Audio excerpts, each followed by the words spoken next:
Bistakoak diren arrazoiak medio, baldintzatutako urtea izan da 2020 galtzaundi euskara taldearentzat. Euskaltzaleak eta tolosaldearrak euskararen alde aktibatzea da gure egiteko nagusia, eta egoerak lan horiek baldintzatu baditu ere, ziurtasunez eta emaitzak erdietxiz garatu da egitasmoa. Galtzaundiren eskualdetze eta antolatzen lanari jarraipena emanez gure oinarri soziala edatzen jarraitu dugu eskualdeko 28 herrietan. Horrekin batera elkarteko organigrama eta funtzionamendua guztiz egonkortua dagoeneko eta Galtzaundik duen lantalde teknikoari borondatez aritzen diren beste 43 kide gehitu behar zaizkio. Profesional eta borondatezko lankideen 2 barne prestakuntza saio ere antolatu dira. Lehena, orendainen ekainaren 20an, Euskal Herriko euskalgintzaren egitura eta Tolosaldeko euskalgintzaren bilakaera izenburuarekin. Bigarrena berriz abenduaren 12an izan zen telematikoki Euskara Tolosaldean kartografia bat, bilakaeraren zergatia, deiturikoa. Zailtasun korapioak askatzea eta proiektua egikaritzen hastea izan zen 2020rako genuen helburua Tolosaldeko euskararen mailari dagokionez. Osasun krisiak geldialdi handia eragindu ordea eta urrats berrien atzerapena ekarri du horrek. Prozesua auspotzen jarraitzeko batzorde proposatzailea eratu da, Galtzaundi, eskualdeko euskara teknikarien ordezkari bat, UEMA, eta Manuel Arramendi Bazkunako ordezkariekin. 6 bilera egin ditu taldeak egitura bere gain hartu gabe bada ere. Temen modeloa praktikara eramateko planteamentuak landu ditu taldeak. Abenduaren 20an, Leiberrin eskualdeko udal guztietako ordezkariak onbidatuta zeuden aurkezpen ekitaldian, 2021 ten modeloari jarraituz gauzatzeko ekintza plana proposatu da. 6 lanildo, ekintza zehatzak, eragile bakoitzaren egitekoak eta abar.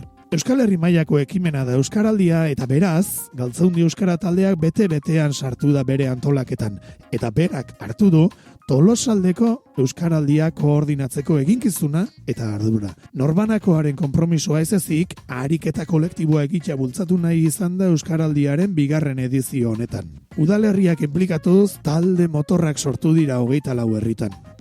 Emaitzak zifretara ekarriz, ia 300 egoitza eta 1.100 gora arigune sortu dira Tolosaldean, eta 7.300 herritar pasatxok eman dute izena, aho bizi eta belarri prest izateko. Lan komunikatiboa berriz, eskualdeko euskarazko komunikabideekin elkarlanean antolatu da. Ikasleen artean hizkuntza kontzientzia indartzea eta erabilera ohituretan eragitea helburu duen ikasle eusleak proiektua 5 ikastetxetan jarri da martxan. Tolosako Laskorain ikastola eta Herrikide Kristau eskolan, Alegiako Aralar institutuan, Anoetako herri ikastolan eta Ibarrako Uzurpe ikastolan.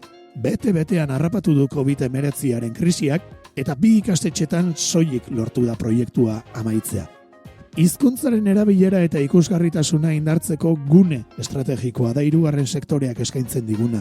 Sektore horretan euskarak duen egoera behatzen eta jendea euskararen normalkuntzan engaiatzeko erramintak eskaintzen aritzen gara Tolosan, Amasa Bilabonan eta Ibarran merkataritza elkarteekin, udal horietako euskara zerbitzuekin eta Tolosaren kasuan UEMarekin koordinatuta. Guztira, eskualdeko 6 saltoki bisitatu ditugu. Anoeta eta Hirurako 10 enpresetan euskararen ikusgarritasunak eta erabilerak tokia irabazteko lanak jarraipena izan du. 10 enpresa hautatu dira hizkuntza paisaia eta idatzizko eta ahozko barne zein kanpo harremanen inguruko datu bilketa egiteko. Eta Euskara Departamentuko itzulpen zerbitzuaren berri eman zaie, euskaraldiaren baitan ariguneak sortzeko bitartekoak eskaintzearekin batera. Utsuneak dauden haietan, euskararekiko harreman esparruak eraikitzea eta sormena eragiteko edo euskarazko kulturaren kontsumoa bultzatzeko jarduerak antolatzea da Galtzaundiren beste lan lerroetako bat. Tolosako azokaren markoan, euskal kulturgintza hausnartzeko eta kultur esparru ezberdinetako sortzaileak, herritarrak eta euskaltzaleak batzeko gunea da sormenetik. Maiatzerako saio bat genuen programatuta eta 2. aurrirako. Halere azkenean saio bakarra antolatu da, irailaren 12an. Eta Uxu Alberdi eta Ider Rodriguez elkarrizketatu zituen Ane Urkolak, ohiko moduan Tolosako zerkausiaren beheko solairuan. Euskarazko irakurtzaletasuna bultzatzea eta irakurtzeko ohitura dutenei euskarazko literatura hitz egiteko espazioa eskaintzen zaie Tolosako irakurle taldean. Aurtengoan ere 10 saio antolatu dira. Arrazoi jakinak medio 10 saiotatik 3 online egin dira. Irailaren 26an Tolosaldean gehiagorekin gehiagotan ekitaldia antolatu da Tolosaldeko Leidorren. Azken hamarkadeetan Tolosaldeko euskararen bilakaeran protagonista izan diren erakunde eta norbanako esanguratsuenen lana gizarteratu eta eskertzeko.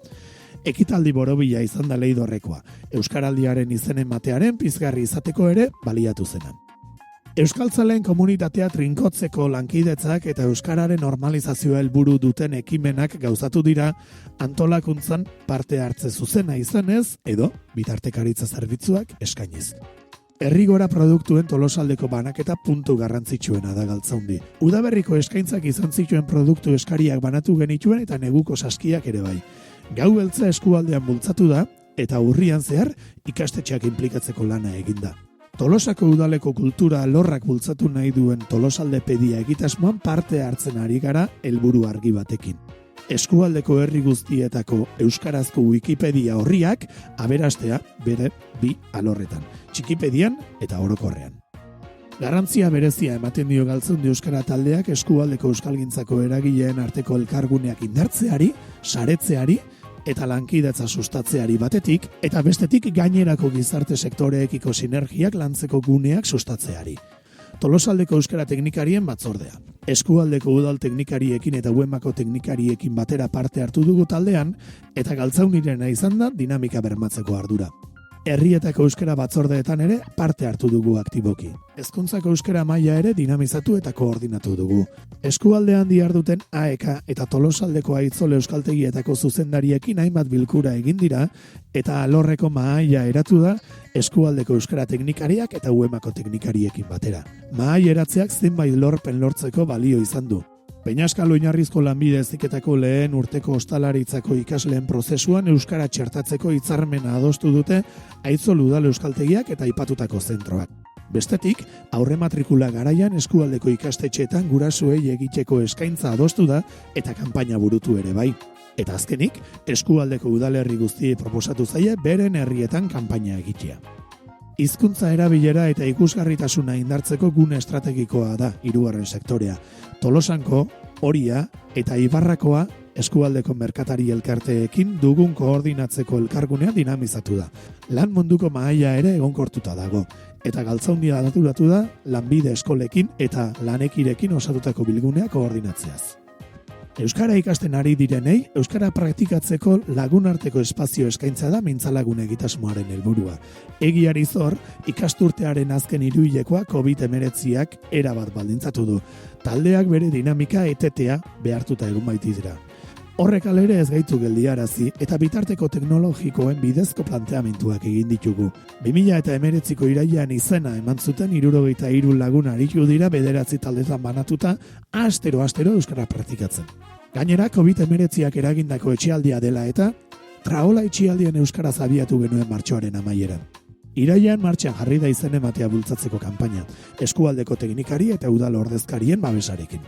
Alderdi soziolinguistiko eta kulturaletik egindako begiradak ekarri nahi izan ditugu eskualdera. Egitarau zabalagoa eta osatuagoa nahiko genukeen arren, COVID-19ak ez digu erreztasunik eman. Hau izan da egitaraua. Maialen Lujanbioren 2 hitzaldi. Hemendik joaten da mundura. Ibarran eta Tolosan. Eta Elluiarreko Mai Etxebarriaren abestea. Euskara bigarren sektorean eta lan munduan. Tolosan emandakoa. Euskarazko grafismoa eta komikigintza bultzatzeko Ibarra Galtzoko komik lehiaketaren 13. edizioa ere egin dugu 2020an. Haur, gazte, zein helduei bideratutako lehiaketan, denera 251 lan bildu dira. Lehiaketako sail guztietan egonda parte hartzea eta Tolosaldeko eta Gipuzkoako parte hartzaileez gain Euskal Herri osoko beste 3 herrialdetatik jaso dira lanak. 4 lan egin dira jakintzaren alorrean. Tolosako merkatarien hizkuntza paisaiaren behaketa. 2 urtez behin merkealdi aroak behatzea erabaki dugu eta 2020an egitea egokitu da. Ondorio positiboa atera da azterketa honetan. Orain arteko merkealdi euskaldunenak izan dira Tolosan eta euskarak gaztelania baina presentzia gehiago izan du erakosleioetan. Nolako hizkuntza paisaia utzi digu itxialdiak? Zein hizkuntza erabili dute saltokuik sare sozialetan? Tolosaldeko saltokien erdiak baino gehiago bermatu dute euskara COVID-19ari buruzko mezuetan. Tolosako 2019ko entzunketa datuak prozesatu eta ondorioak atera dira 2020 urtean. Tolosako datuek emaitza historikoak utzi dizkigute. Lehen aldiz, euskara gehiago entzun da kaleetan gaztelania baino. Eta urtea amaitzeko zita garrantzitsua izan ohi da abenduaren 3, Euskararen nazioarteko eguna. 2019an itzolariak egitasmoa jarri genuen martxan, eskualdean erabiltzen diren hitzak bildu eta baita berriak sortzeko ere. 2020an herriz-herri jasotako hitzak itzolarien iztigia deiturikoan bildu genituen. 2020ko abenduan berriz, pandemiaren egoera zela eta herritarrengandik jasotako gomendiei jarraiki, ez dugu kale ekintzarik proposatu abenduaren 3rako. Horren ondorioz, zirraraldia ekimena jarri genuen martxan sare sozialetan. Jendea, euskarak pertsonalki sortutako zirrarak partekatzera animatuz. Asmo eta gogo berdinarekin jarraitzeko asmoa dugu Altzaundi Euskara taldean. Euskaltzaleak batuz, herritarrak euskarara gerturatuz, eta gure hizkuntzaren bizi berritze prozesuan eraginez.